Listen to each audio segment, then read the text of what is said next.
السلام علیکم ورحمۃ اللہ وبرکاتہ۔ الحمد للہ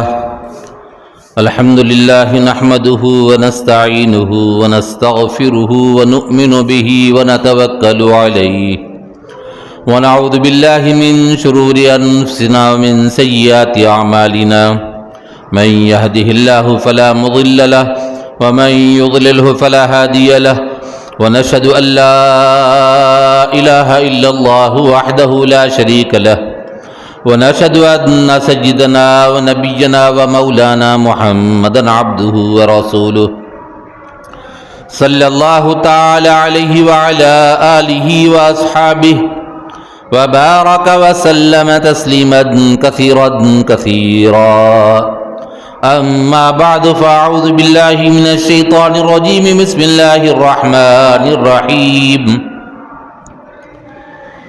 ما كان محمد أبا أحد من رجالكم ولكن رسول الله وخاتم النبيين وكان الله بكل شيء عليما، وقال تعالى وما أرسلناك إلا رحمة للعالمين، صدق اللہ العظیم۔ بزرگان محترم، برادران اسلام اور عزیز نوجوان ساتھیوں،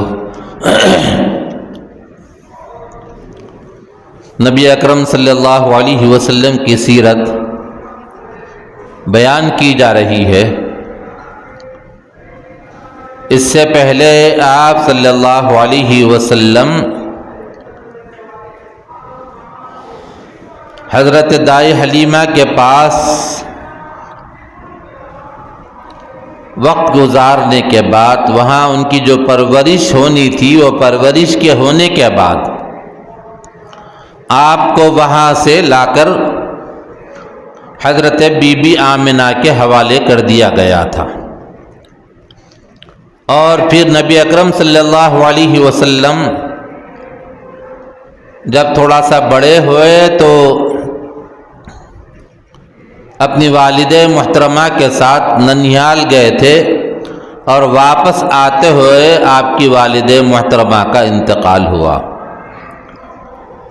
بچپن میں ہی آپ یسیر ہو گئے، یتیم دنیا میں تشریف لائے، یعنی بغیر والد کے دنیا میں تشریف لائے، یعنی والد دنیا میں آنے سے پہلے ہی انتقال کر گئے تھے، اور پھر والد محترمہ کا سایہ تھا، وہ بھی چھوٹی عمر میں ہی اٹھ گیا۔ اس کے بعد ان کے چچا حضرت عبد المطلب کے پاس رہنے لگے، اور نبی اکرم صلی اللہ علیہ وسلم جب چھوٹی عمر کے تھے اپنے دادا کے پاس رہا کرتے تھے، تو دادا کی بے پناہ محبت آپ کے ساتھ تھی۔ ہر کوئی آپ کو چاہتا تھا، آپ کے اخلاق کی وجہ سے، آپ کے کردار کی وجہ سے، آپ کے رہن سہن کی وجہ سے، اور آپ اتنے خوبصورت تھے کہ ہر ایک کا دل آپ کی طرف کھنچا ہوا آتا تھا، ہر کوئی آپ کو چاہتا تھا۔ یہ بچپن کا زمانہ ہے، یہ بچپن کا زمانہ بڑھتا چلا گیا۔ گزشتہ آپ کے سامنے بیان کیا گیا تھا کہ جب حضرت عبد المطلب کا انتقال ہوا تو ان کے چچا حضرت ابو طالب کی کفالت میں آ گئے، اور حضرت ابو طالب کثیر العیال تھے، ان کے بچے زیادہ تھے، تو حضور اکرم صلی اللہ علیہ وسلم نے بکریاں چرا کر جو اجرت ملی، جو تنخواہ ملتی تھی، وہ تنخواہ لا کر اپنے چچا کو دیا کرتے تھے۔ یہ بتایا گیا تفصیل سے آپ کے سامنے۔ پھر نبی اکرم صلی اللہ علیہ وسلم کی عمر اور بڑی ہوئی۔ بچپن کے زمانے میں ایک دور ایسا بھی آیا کہ مکے کے اندر لڑائی ہوئی، تو اپنے قبیلے کے طرف سے حضور اکرم صلی اللہ علیہ وسلم اس لڑائی میں شریک رہے، تیر وغیرہ اٹھا کر دیتے تھے۔ یہ چھوٹی عمر کی بات ہے۔ پھر نبی اکرم صلی اللہ علیہ وسلم اور بڑے ہوئے. بڑے ہونے کے بعد شادی کا مرحلہ آیا. آپ کی عمر 25 سال تھی. تو اس وقت میں حضرت بی بی خدیجۃ الکبریٰ رضی اللہ تعالیٰ عنہا سے آپ کا نکاح ہوا، جو 40 سال کی عمر کی تھی. اور وہ نکاح کیسا ہوا کہ آپ ملک شام کو تجارت کا سامان لے کر گئے تھے. اس زمانے میں کسی کو ذمہ دار بنا کر اپنا مال دے کر بھیجتے تھے تجارت کرنے کے لیے، اور عام طور پہ لوگ ملک شام جاتے تھے. وہ شام کو گئے، وہاں سے پورا سامان لے کر پھر وہاں سے آتے ہوئے دوسرا سامان لاتے تھے، وہ لا کر یہاں پر فروخت کرتے تھے. چنانچہ مکے کی رئیس خاتون تھی حضرت بی بی خدیجۃ الکبریٰ رضی اللہ تعالی عنہا. اس وقت میں بیوہ تھی وہ. تو ان کا سامان لے کر گئے. جب سامان لے کر گئے تو ساتھ میں حضرت میسرہ تھے جو حضرت خدیجہ کے غلام تھے. غلام کو اپنے ساتھ میں بھیجا. تو انہوں نے واپس آنے کے بعد جب دیکھا کہ ڈھیر سارا نفع مل رہا ہے، نفع اتنا زیادہ تھا کہ کبھی اتنا نفع بی بی خدیجۃ الکبریٰ رضی اللہ تعالیٰ عنہا کو نہیں ملا تھا. تو حضور اکرم صلی اللہ علیہ وسلم نے بہت زیادہ نفع لا کر دیا. اور یہ تھی بیوہ خاتون. اور پھر کئی مکے کے رئیس لوگ، سردار لوگ، بڑے لوگ، مالدار لوگ، انہوں نے شادی کے لیے آفر کیا تھا کہ ہم تم سے نکاح کرنا چاہتے ہیں. ایک تو مالداری تھی اور اچھے بھی تھے، اچھے خاندان سے تھے. تو حضرت خدیجۃ الکبریٰ رضی اللہ تعالیٰ عنہا نے سب کو منع کر دیا تھا، ریجیکٹ کر دیا تھا کہ میں نکاح نہیں کروں گی. جب حضور اکرم صلی اللہ علیہ وسلم وہاں سے واپس آئے اور مال لا کر دیے، نفع دیے بہت زیادہ، تو بہت زیادہ متاثر ہوئی. اتنا نفع تو کسی نے بھی نہیں دیا. تو بی بی خدیجۃ الکبریٰ رضی اللہ تعالیٰ عنہا اپنے غلام سے پوچھنے لگی کہ بھئی کیا راز ہے اس کا. تو انہوں نے ساری چیزیں بتائی اور ساتھ میں یہ بھی بتایا کہ دیکھو راستے میں جہاں جہاں جاتے تھے وہاں پر جب دھوپ تیز ہوتی تھی تو ایک بادل ہوتا تھا جو آپ پر سایہ کیا ہوتا تھا، اور راستے میں جب آپ چلتے تھے تو اس راستے کے اندر حال یہ ہوتا تھا کہ سارے درخت آپ کے سامنے جھک جایا کرتے تھے. تو یہ حضور اکرم صلی اللہ علیہ وسلم کے حالات سنائے. اور بھی بہت سے حالات ہیں. راستے میں ایک جگہ گئے، جا کر بیٹھے، اور بیٹھے تو ایک راہب وہاں سے گزر رہا تھا. اس نے دیکھا اور دیکھ کر کہا کہ اس درخت کے نیچے حضرت عیسیٰ بیٹھے تھے اور نبیوں کے علاوہ کبھی کوئی آدمی یہاں نہیں بیٹھا. آپ آگے چل کر نبی ہونے والے ہیں. یہ اس نے پیشن گوئی کتابوں میں جو پڑھی ہوئی تھی اس کو بتایا. اور حضور اکرم صلی اللہ علیہ وسلم کے اخلاق اتنے اچھے تھے، لوگ متاثر ہوتے تھے ان سے، اور چہرہ اتنا نورانی اور خوبصورت ہوتا تھا کہ ایک مرتبہ دیکھنے کے بعد آدمی چاہتا تھا کہ میں مسلسل ٹکی باندھے دیکھوں ان کو، اور نظریں نہیں ہٹاتے تھے وہاں سے. تو نبی اکرم صلی اللہ علیہ وسلم کے حالات جب بی بی خدیجۃ الکبریٰ رضی اللہ تعالیٰ عنہا کو بتائے، میسرہ نے بتائے، تو حضور اکرم صلی اللہ علیہ وسلم سے نکاح کی خواہش حضرت بی بی خدیجہ کے دل میں پیدا ہوئی. مجھے نکاح کرنا چاہیے ان سے. انہوں نے کہا میں تم سے نکاح کرنا چاہتی ہوں. تو حضور اکرم صلی اللہ علیہ وسلم نے فرمایا ٹھیک ہے، اگر ایسا ہے تو میرے بڑے موجود ہیں، میرے سرپرست موجود ہیں، میرے چچا ہیں حضرت ابو طالب، میں ان سے مشورہ کروں گا، مشورہ کر کے میں آپ کو جواب دوں گا. چنانچہ آپ نے مشورہ کیا. مشورہ کرنے کے بعد ہاں میں جواب دیا. اس طرح سے 25 سال کی عمر میں اور بی بی خدیجہ الکبریٰ رضی اللہ تعالیٰ عنہا کی 40 سال کی عمر تھی، دونوں کا نکاح ہوا۔ اور اس طرح سے نبی اکرم صلی اللہ علیہ وسلم کی خدمت بی بی خدیجہ کرتی رہی۔ بڑی تجربہ کار تھی، سمجھدار خاتون تھی مکے کی، اور بہت تجربہ تھا ان کو۔ ظاہر بات ہے کہ ایک تو رئیس گھرانے کی تھی، مالدار خاتون تھی، اور عمر میں بڑی تھی، تجربہ بہت تھا، تو حضور اکرم صلی اللہ علیہ وسلم کی خدمت میں کوئی کسر اس خاتون نے نہیں چھوڑی۔ چنانچہ نبی اکرم صلی اللہ علیہ وسلم رہنے لگے، زندگی گزرتی گئی۔ جب ایک معاملہ آیا مکے کے اندر، 30 سال کی عمر ہو گئی تھی۔ 30 سال کی عمر میں کعبۃ اللہ جو اس وقت میں بنا ہوا ہے، اور اس وقت میں بھی وہی تھا، اور اس روئے زمین پر سب سے پہلے گھر جو بنایا گیا، جو زمین بنائی گئی وہ کعبے کی زمین ہے۔ اس کے بعد ساری زمین پھیلائی گئی، اللہ نے اس کو پھیلایا۔ چنانچہ وہ کعبۃ اللہ کا جو حصہ تھا، بارش کی وجہ سے، سیلاب کی وجہ سے دیواریں اس کی شہید ہو گئی تھی، منہدم ہو گئی تھی۔ تو جب منہدم ہو گئی تو حضرت بی بی خدیجہ الکبریٰ رضی اللہ تعالی عنہا سے نکاح ہونے کے چند سال کے بعد مکے کے لوگوں نے طے کیا کہ اس کی تعمیر کرنا چاہیے۔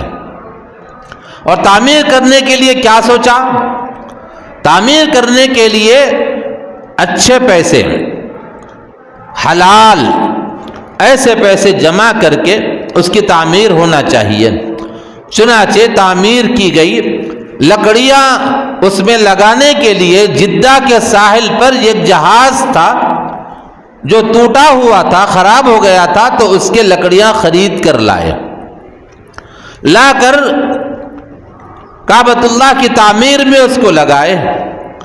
اور تعمیر ختم ہو گئی، لیکن کچھ حصہ باقی رہ گیا تھا، جو آج کل وہ حصہ پورا کا پورا حتیم کا حصہ کہلاتا ہے، جو اس کے اندر کوئی نماز پڑھتا ہے گویا کعبے میں نماز پڑھ رہا ہے۔ اس میں بھی اللہ کی مصلیحت ہے۔ کیسی مصلیحت دیکھیے، کوئی بادشاہ چلا گیا، کوئی بڑا آدمی چلا گیا، تو لوگ کیا کرتے ہیں کہ وہاں کے لوگ ان کے استقبال کے لیے کعبۃ اللہ کا دروازہ کھولتے ہیں تاکہ اندر جا کر نماز پڑھے، اور لوگ پڑھتے بھی ہیں۔ اگر کوئی عامی آدمی ہے، کوئی عام آدمی، غریب آدمی ہے، اتنا اثر رسوخ نہیں رکھتا، تو ایسے آدمی کے لیے کعبۃ اللہ میں نماز پڑھنا مشکل ہو جائے گا۔ اللہ تبارک تعالیٰ نے تکوینی طور پر اس حصے کو خالی چھڑا دیا، اور اس پہ چھوٹی سی دیوار گول بنی ہوئی ہے، اور اس کے اندر جو کوئی بھی نماز پڑھتا ہے تو گویا کعبے کے اندر نماز پڑھ رہا ہے۔ تو تعمیر ہوتے ہوتے جو حجر اسود کی جگہ ہے، حجر اسود میں اس پتھر کو لگانے کا مسئلہ آیا، اور جنت کا پتھر ہے وہ۔ اس پتھر کو ہر قبیلے والا یہ چاہتا تھا کہ میں لگاؤں، میں آگے بڑھوں، میں لگاؤں، یہ اعزاز مجھے ملنا چاہیے، اور میں بڑا ہوں مکے کا۔ اب اس میں دونوں میں جھگڑا شروع ہوا۔ کئی قبیلے والے آگے آ گئے، بولے کہ ہم اس کام کو کریں گے، ہم اس کو کام کو کریں گے۔ نتیجہ یہاں تک پہنچا کہ لوگوں نے تلواریں نکال لی، لڑائی شروع ہونے والی تھی۔ چنانچہ نبی اکرم صلی اللہ علیہ وسلم ادھر سے آتے ہوئے نظر آئے، لوگوں کی نظریں آپ پر پڑی، تو کہا سب نے بیک آواز ہو کر، اس وقت تک آپ پیغمبر نہیں ہوئے تھے، رسول نہیں بنے تھے، لیکن آپ کے اخلاق کی وجہ سے، آپ کی سچائی کی وجہ سے، آپ کی امانت داری کی وجہ سے، آپ کے اخلاق اور کردار کی وجہ سے، آپ کے رہن سہن کو دیکھنے کے بعد لوگ ان کے گرویدہ تھے، اور تو سب نے بیک آواز ہو کر کہا کہ یہ جو آ رہے ہیں محمد صلی اللہ علیہ وسلم، جو فیصلہ کریں گے یہ فیصلہ ان پہ چھوڑ دیتے ہیں، ہم اس فیصلے کو مان لیں گے جو وہ کریں گے۔ چنانچہ جب ان کے سپرد کر دیا گیا کہ دیکھو اس وقت میں مسئلہ یہ ہے کعبۃ اللہ کے اندر حجر اسود کو، اس پتھر کو اس میں لگانا ہے. ہر آدمی یہ چاہتا ہے کہ ہم اس کام کو کریں، اس لیے اب آپ کو ہم آتے ہوئے وہاں سے دیکھیں اور آپ کا کیریکٹر اور آپ کا کردار اور آپ کی سچائی مشہور ہے. آپ نے کبھی زندگی میں جھوٹ نہیں بولا، کبھی زندگی میں کسی کی امانت میں خیانت نہیں کی. ہم چھوٹے جب سے آپ کو دیکھ رہے ہیں، یہ فیصلہ ہم آپ کے سپرد کر دیتے ہیں، آپ جو فیصلہ کریں گے اس کو ہم مانیں گے. تو حضور اکرم صلی اللہ علیہ وسلم نے فرمایا اس فیصلے کو کل تک چھوڑ دیتے ہیں. کل فلاں دروازے سے مسجد حرام میں جو سب سے پہلا شخص آئے گا وہ اس کام کو انجام دے گا. چنانچہ اللہ کا کرنا ایسا ہوا کہ سب سے پہلے جو اندر تشریف لائے وہ سرکار دو عالم حبیب خدا محمد رسول اللہ صلی اللہ علیہ وسلم تھے. سب نے کہا ٹھیک ہے یہ کام کو انجام دے، ہم اس پر راضی ہیں، ہمیں یہ منظور ہے یہ کہا. لیکن حضور اکرم صلی اللہ علیہ وسلم اپنے امت سے بے پناہ محبت فرماتے تھے، کیسے کسی کو ناراض کر سکتے تھے. چنانچہ نبی اکرم صلی اللہ علیہ وسلم نے دیکھا مکے کے رؤساء، مکے کے سردار سارے کے سارے کعبۃ اللہ کے قریب میں مسجد حرام میں جمع ہیں. تو نبی اکرم صلی اللہ علیہ وسلم نے فرمایا ٹھیک ہے یہیں پر رکے رہیں. کہا اپنے خادم سے کہ جاؤ گھر میں جا کر ایک بڑی سی چادر لے آؤ. چادر لائی گئی، چادر لے کر آئے. لانے کے بعد حضور اکرم صلی اللہ علیہ وسلم نے اس چادر کو بچھایا. بچھانے کے بعد اپنے دست مبارک سے اس پتھر کو اٹھا کر اس میں رکھا چادر میں. اب رکھنے کے بعد کہا ہر قبیلے کا سردار اس چادر کے کونے کو پکڑ کر اٹھائے اس کو. یہ کہنا تھا مارے خوشی کے سب مسکراتے ہوئے خوش ہوتے ہوئے آگے بڑھے اور آگے بڑھ کر آپ سب نے اس چادر کو پکڑ کر کعبۃ اللہ کے قریب تک جہاں پر حجر اسود کو نصب کرنا ہے لگانا ہے اس جگہ تک خوشی خوشی لے کر چلے گئے. پھر نبی اکرم صلی اللہ علیہ وسلم نے اس پتھر کو اپنے مبارک ہاتھوں سے اٹھا کر کعبے کی دیوار میں لگا دیا.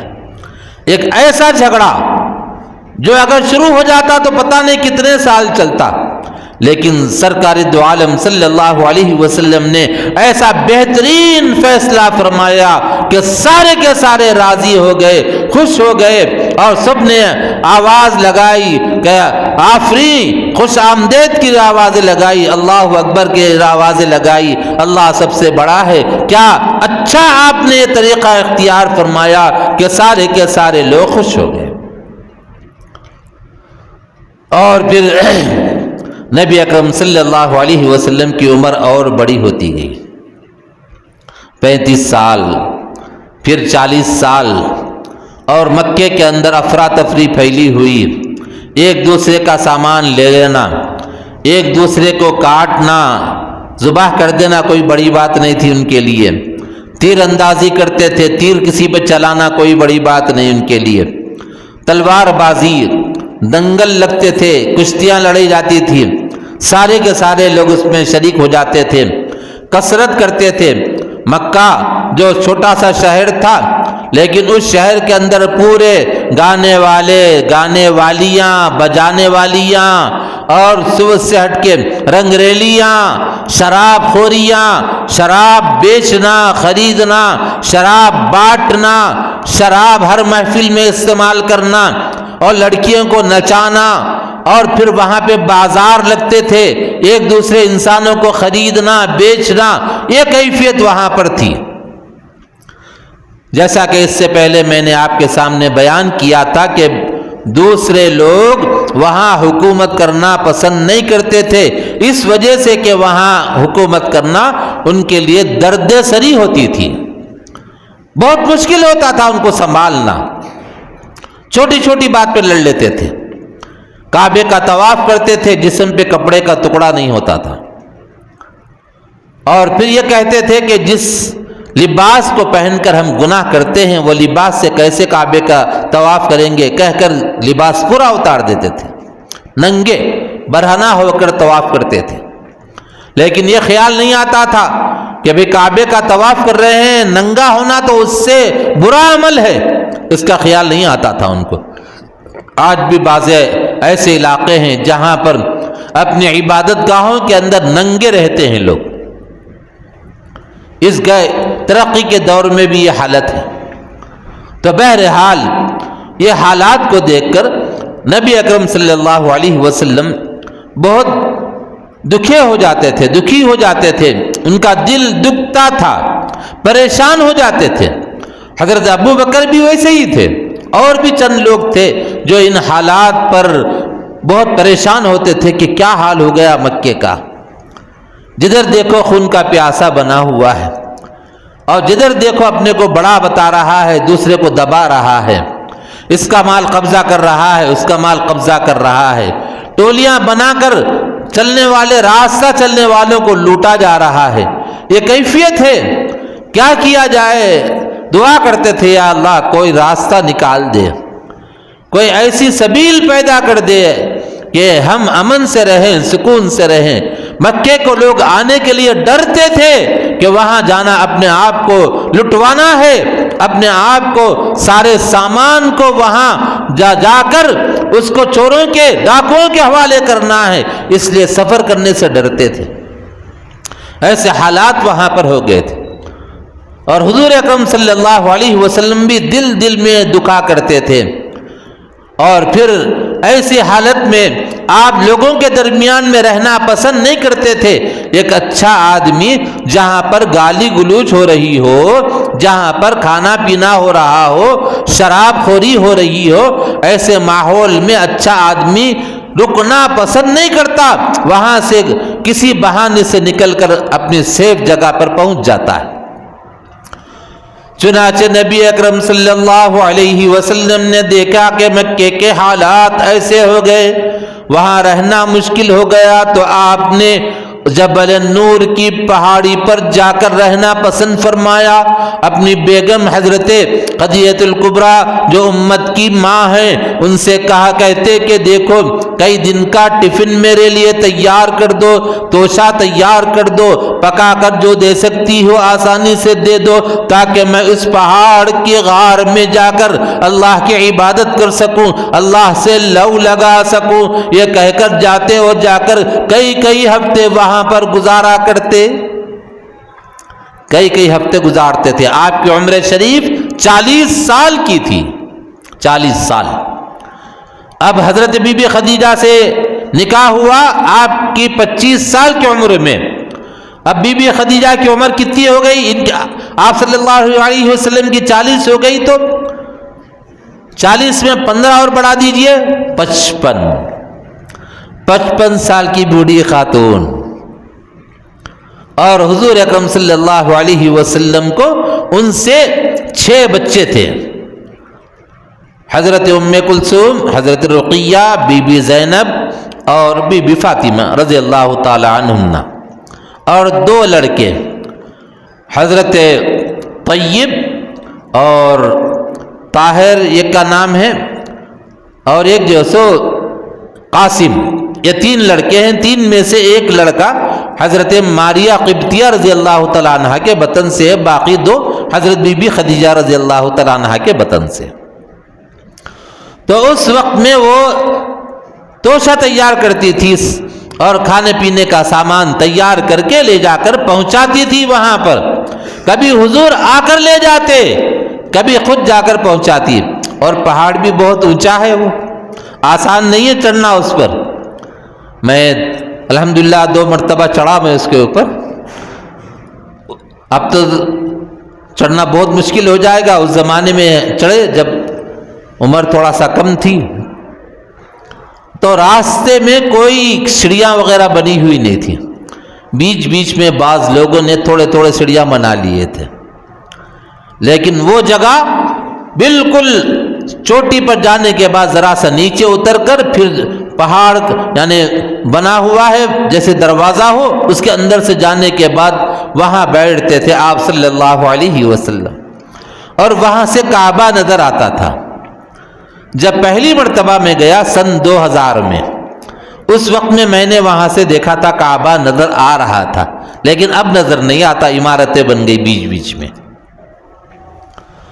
تو وہاں پر جا کر ایسی جگہ کو آپ نے پسند کیا تھا کہ ذرا سا نیند سے بیدار ہو جائے تو کعبہ سامنے نظر آ رہا ہو۔ ادھر عبادت کرتے تھے منہ کر کے، چہرہ کر کے، اور وہاں پر ٹھنڈی ٹھنڈی ہوا آتی تھی، اور حضور اکرم صلی اللہ علیہ وسلم دن میں بھی وہاں رہتے تھے، رات میں بھی وہاں رہتے تھے، اور وہ پہاڑ اتنا اونچا ہے کہ آواز اگر لگائے تو آواز جا بھی سکتی ہے، کبھی نہیں بھی جا سکتی ہے، اتنا اونچا پہاڑ ہے۔ دونوں صورتیں ہو سکتی ہے، حضرت خدیجہ الکبریٰ رضی اللہ تعالی عنہ نیچے کھڑے ہو کر اپنے سرتاج کو بلاتی ہوں گی تو وہ نیچے آ جاتے، اپنا توشہ لے کر چلے جاتے۔ ایک شکل یہ بھی ہوتی، چلو وہ نیچے کیوں آئے، میں خود اوپر چڑھ کر جاتی ہوں، پہنچاتی ہوں۔ خدمت سے خدا ملتا ہے، کہتے ہیں نا، دل جیتا جاتا ہے، کہ کسی کا دل جیتنا ہو ان کی خدمت کرو۔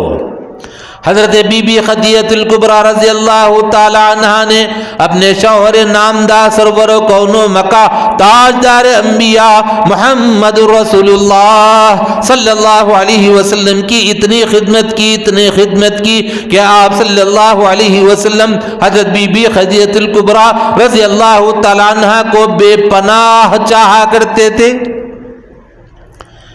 ایک موقع ایسا آیا کہ حضرت بی بی خدیجہ الکبریٰ رضی اللہ تعالی عنہ کا تذکرہ آپ کی وفات کے بعد حضرت عائشہ صدیقہ رضی اللہ تعالی عنہ کے سامنے کیا۔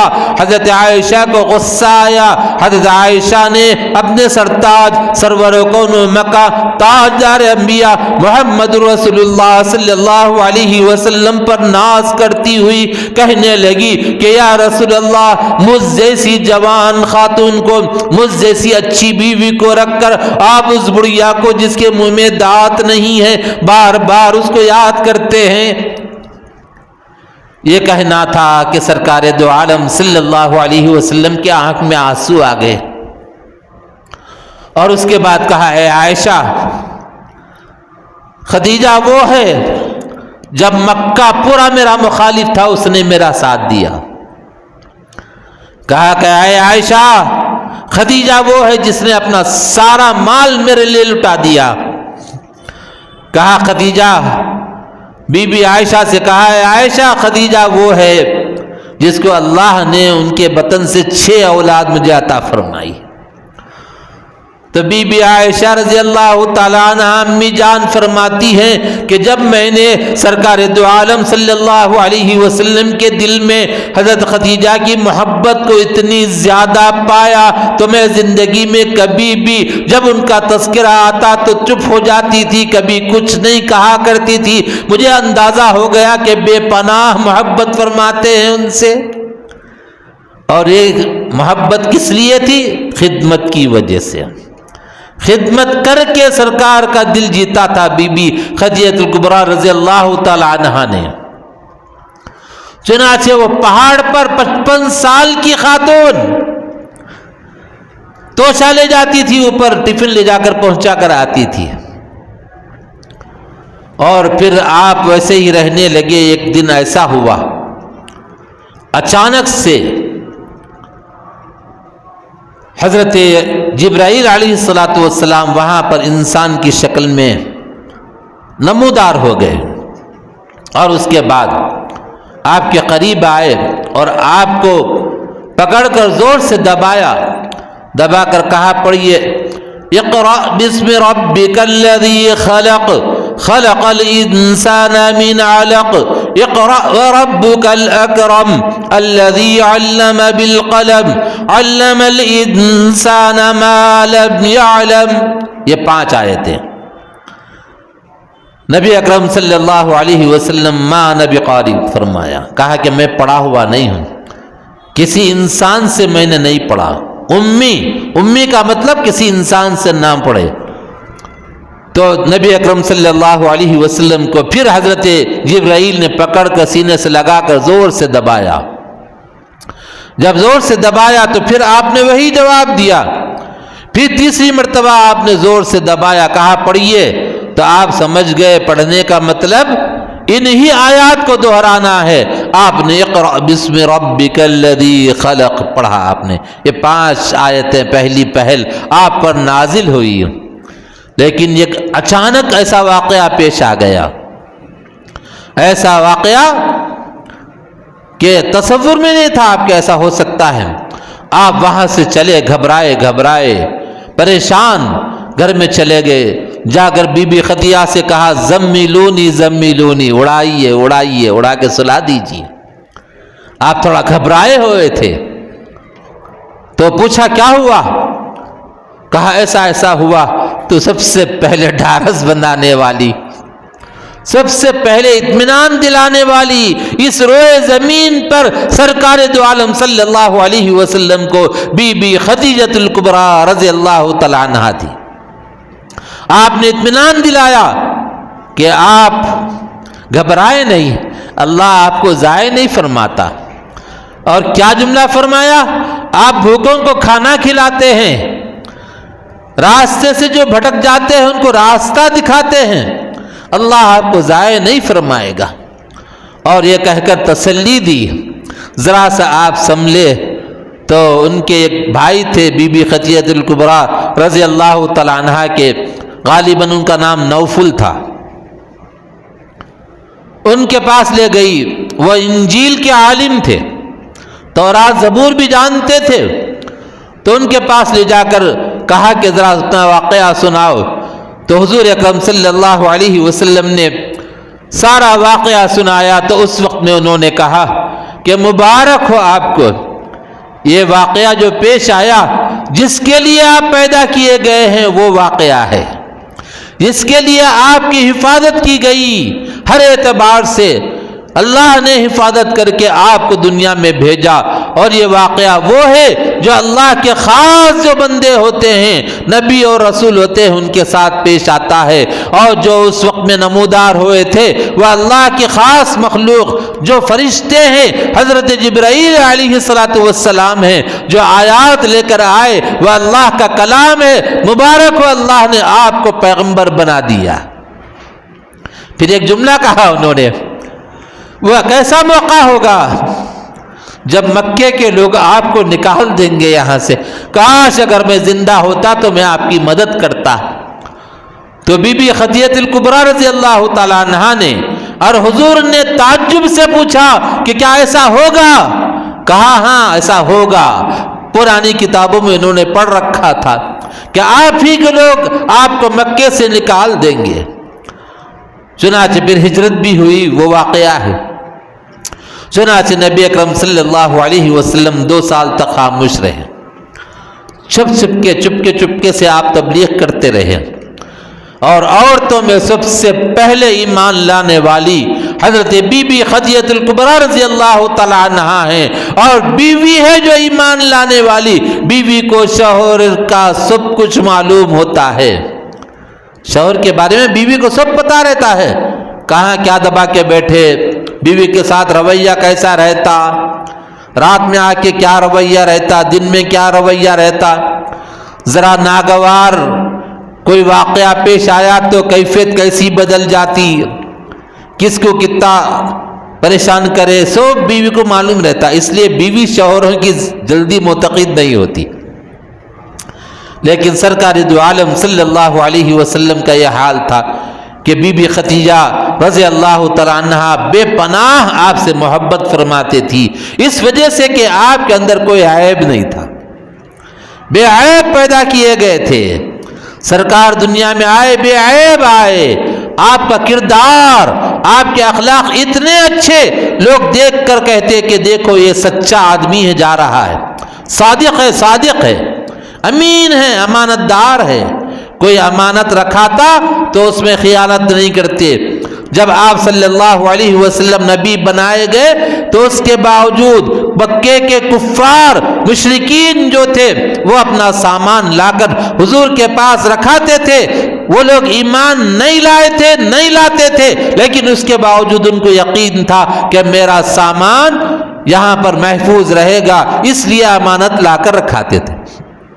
لیکن آج کسی کے پاس امانت رکھا نہ ہو تو 10 مرتبہ سوچتا ہوں، واپس ملتی نہیں ملتی۔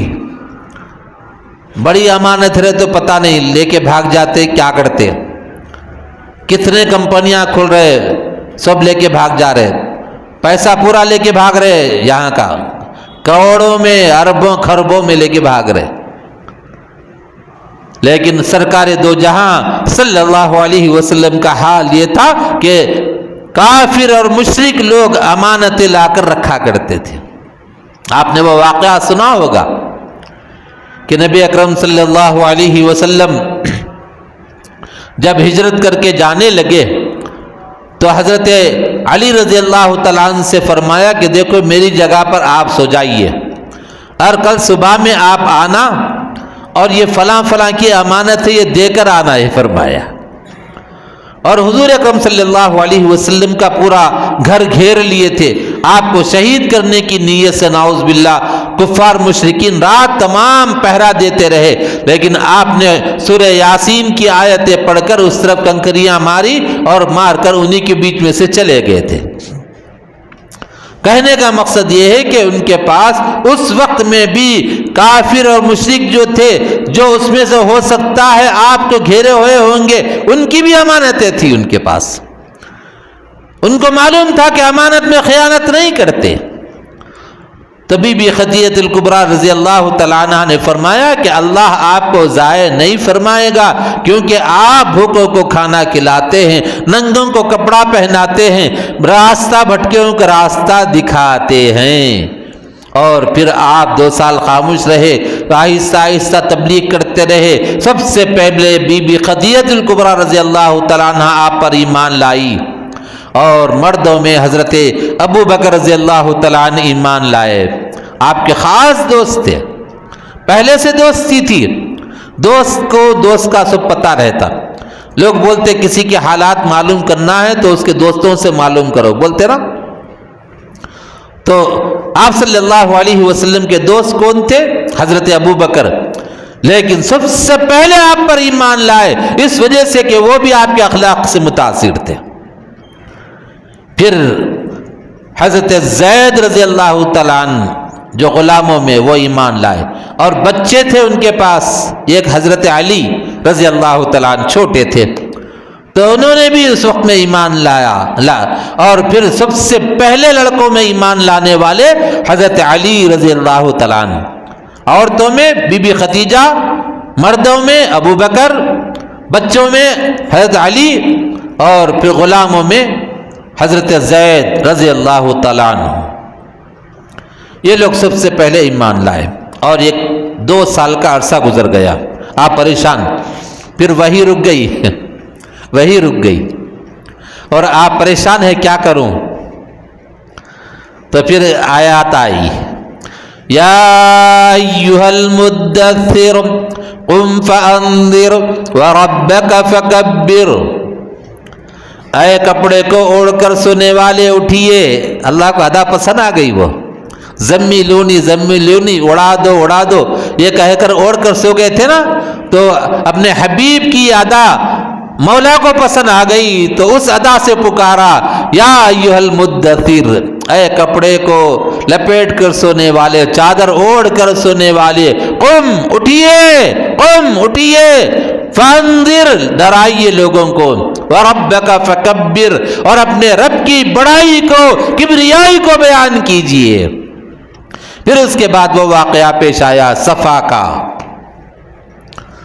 صفا کا واقعہ سنا کر اپنی بات ختم کرتا ہوں۔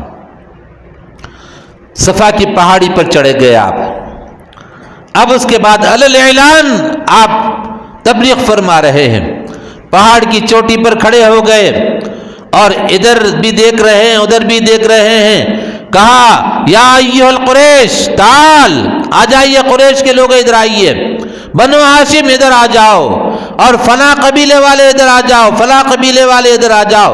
سارے قبیلے والوں کا آپ نے بلایا، اب پورے سامنے ٹھہرے ہوئے ہیں۔ تو حضور اکرم صلی اللہ علیہ وسلم نے ایک مثال دی، فرمایا کہ دیکھو اگر میں تم سے یہ کہوں پہاڑ کی بلندی پر چوٹی پر میں کھڑا ہوا ہوں اور میں ادھر بھی دیکھ رہا ہوں ادھر بھی دیکھ رہا ہوں، اگر تم سے یہ کہوں کہ تمہارے دوسرے طرف میں ایک فوج ہے اور تم پر حملہ کرنے والی ہے تو میری بات کو صحیح سمجھو گے یا غلط سمجھو گے؟ سب نے بیک آواز ہو کر کہا کہ اے محمد، ہم نے کبھی آپ کو جھوٹ بولتے ہوئے نہیں سنا، کبھی آپ نے جھوٹ نہیں کہا، اس لیے ہم سب کہتے ہیں کہ آپ سچے ہیں۔ اگر آپ کہتے ہیں کہ ایک فوج ہے حملہ کرنے والی ہے تو ہم اس کو صحیح سمجھیں گے۔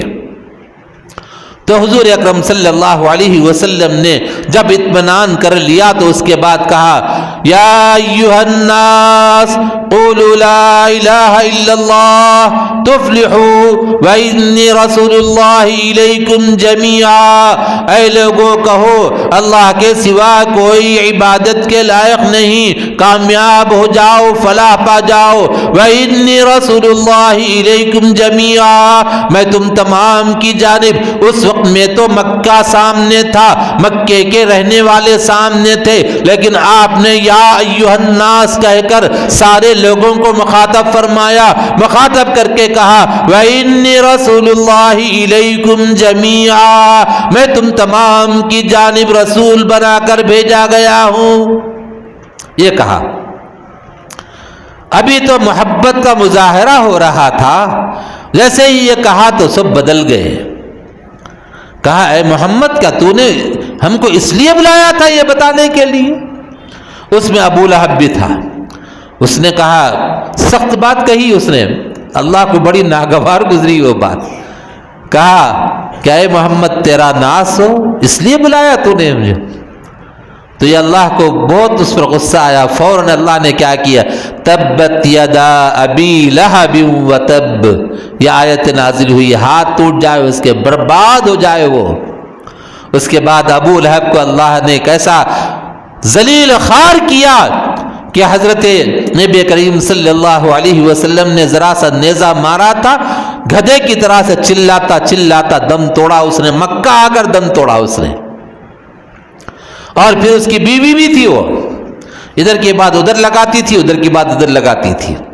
تو بہرحال اس کے بعد مخالفت شروع ہو گئی آپ صلی اللہ علیہ وسلم کی، لیکن حضور بھی ڈٹے رہے، اور اس کے بعد پھر سلسلہ شروع ہوتا، آزمائش کا، تکالیف کا سلسلہ شروع ہوتا ہے۔ اتنا ستایا جاتا ہے کہ اتنا کسی نبی کو نہیں ستایا گیا جتنا کہ میرے اور آپ کے آقا، میرے اور آپ کے حبیب محمد رسول اللہ صلی اللہ علیہ وسلم کو ستایا گیا۔ میرے دوست اور بھائیوں، ہم جو مسلمان اس وقت میں ہیں، مسلمان کہلا رہے ہیں، اس کے پیچھے ہمارے نبی کی بہت سی قربانیاں ہیں، صحابہ کی قربانیاں ہیں، صحابیات کی قربانیاں ہیں، تابعین کی قربانیاں ہیں، تبع تابعین کی قربانیاں ہیں، علماء کی قربانیاں ہیں، سارے لوگوں کی قربانیاں ہیں جو ہم یہاں تک ہم تک پہنچی اور ہم مسلمان کہلا رہے ہیں۔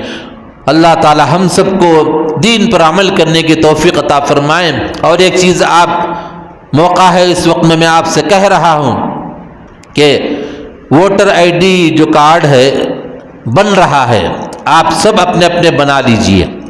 اگر گھر میں 10 کے تھے، 4 کے تھے، 2 کے تھے، اس میں ایسا سسٹم بنا رکھے ہیں کہ اگر کوئی آدمی درخواست دے دے کہ یہ آدمی فلاں جگہ نہیں ہے تو آٹومیٹک اس کا نام نکل جاتا ہے۔ اور بہت سے لوگ وہ ہیں جو کرائے سے رہتے ہیں اور پھر ووٹر آئی ڈی بنا لیتے، بنانے کے بعد دوسرے گھر میں چلے جاتے ہیں، پھر تیسرے گھر میں چلے جاتے ہیں، کیونکہ کرائے سے ہے۔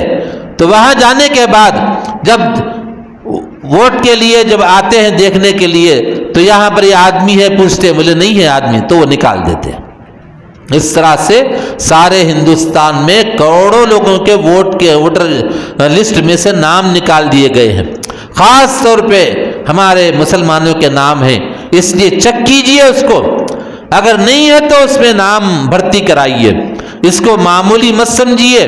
ووٹ دینے کا ہم کو ہندوستان کے قانون نے حق دیا ہے اور ووٹ دیتے ہیں، ہم لوگ شروع سے دیتے آ رہے ہیں۔ ایک مرتبہ ایسا ہوا کہ میں ووٹ ڈال کے واپس آ رہا تھا تو ایک صاحب مجھ سے کہنے لگے کہ بھائی گزشتہ جب الیکشن ہوا تو جب ووٹ ڈالا تھا اب میرا نام ہی نہیں ہے. تو میں بولا 5 سال گزر گئے آپ دیکھیے کیا. نہیں میرا ہے بھائی پہلے سے ہے میرا. تو ہے بول کے نکو سمجھو تھا بولو.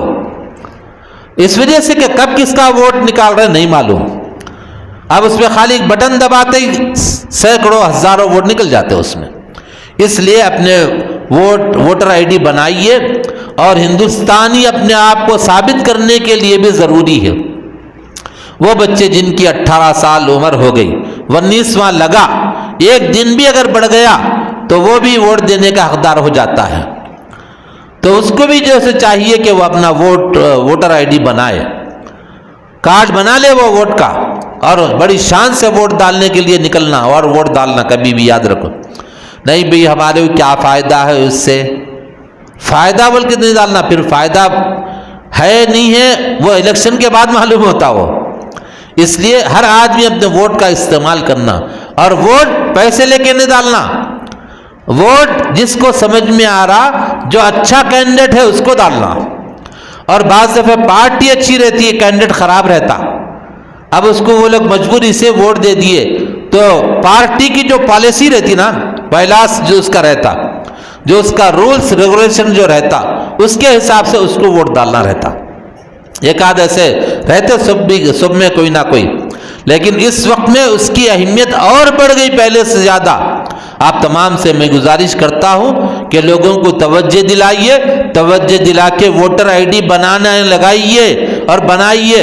اب جا کے دیکھ لیجئے چکر کے اس میں عیب رہتا ہو کہ ہمارا ہے نہیں ہے, ہماری بیگم کا ہے نہیں ہے, ہمارے بچے کا ہے نہیں ہے, بچے کی بیگم کا ہے نہیں ہے, بیٹی کا ہے نہیں ہے, بیٹے کا ہے نہیں ہے, یہ سب دیکھ لیجئے. اگر نہیں ہے تو پھر سے اس کو اپلائی کیجئے, اور اپلائی کرنے کے بعد پھر چکر یہ ہے نہیں ہے. اور اس وجہ سے کہ یہ ضروری ہے ہم کو رکھنا. NRC کا مسئلہ ہے, CAA کا مسئلہ ہے, سارے مرحلوں سے ہم کو گزرنا ہے. اس لیے آپ سے میری درخواست ہے کہ اس کو آپ بے اہم نہ سمجھتے ہوئے اولین فرصت میں ووٹر آئی ڈی بنا لیجئے. اللہ تعالی ہم سب کو ہر وقت کام اپنے وقت پر کرنے کی توفیق عطا فرمائے. جو حضرات سنت نہیں پڑھے سنت پڑھ لیجئے.